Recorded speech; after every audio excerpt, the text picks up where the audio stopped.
আমাদের বিজিবির ফোর্স এখানে আছেন। আসলে আমাদের কাজ সমস্ত দিয়ে পড়া।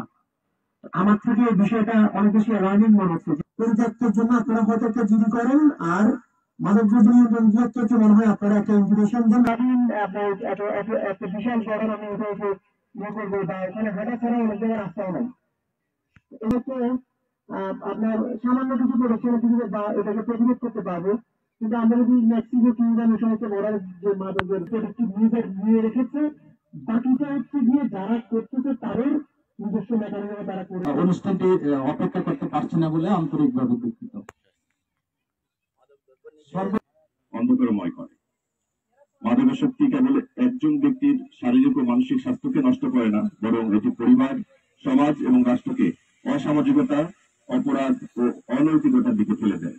কৃতজ্ঞতা প্রকাশ করছে। আমাদের কেবল একটি সুন্দর সমাজ গড়ে উঠবে, এই প্রত্যাশায় আমি আমার বক্তব্য শেষ করছি।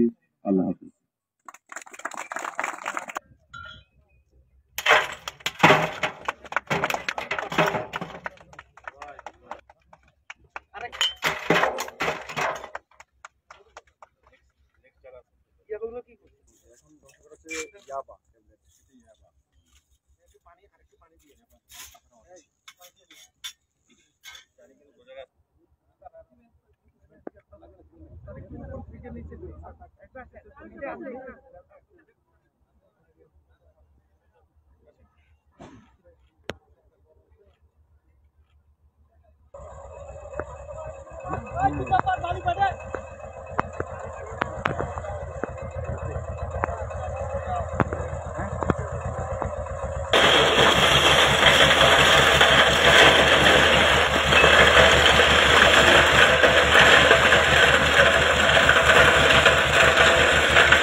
বিজিবি আমরা মাদকদ্রব্য চোরাচালান রোধে বিজিবির যে নীতি জিরো টলারেন্স, এই নীতিটা ফলো করছি, যার ফলে আমরা আমাদের দায়িত্বপূর্ণ হবিগঞ্জ জেলার চুনারঘাট উপজেলা, মাধবপুর উপজেলার কিছু অংশ এবং মৌলভীবাজার জেলার শ্রীমঙ্গল উপজেলার সীমান্ত এলাকা থেকে গত 26 জুলাই 2022 থেকে 31 ডিসেম্বর 2024 পর্যন্ত যে বিপুল পরিমাণ মাদকদ্রব্য আটক করতে সক্ষম হয়েছে, তার মধ্যে রয়েছে প্রায় 24,756 বোতল বিদেশি মদ, 36,500 লিটার চোলাই বা বাংলা মদ, ফেন্সিডিল রয়েছে 3,488 বোতল, গাঁজা রয়েছে প্রায় 10 টন অর্থাৎ 9,775 কেজি।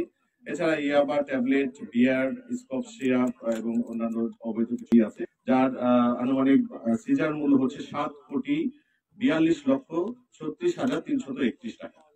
তো আমরা এবার যেটা করেছি, পরিবেশ অধিদপ্তরের কর্মকর্তাদের পরামর্শক্রমে সবসময় যে গাঁজা ধ্বংস করলে বা পোড়ালে একটা বিষাক্ত প্রতিক্রিয়া হয় পরিবেশে, এবার যাতে এটা না হয় ওনাদের পরামর্শক্রমে আমরা এই গাঁজার সঙ্গে আপনারা দেখতে পাচ্ছেন যে বালি, মাটি মিশ্রণ করেছি এবং পরিমিত মাত্রায়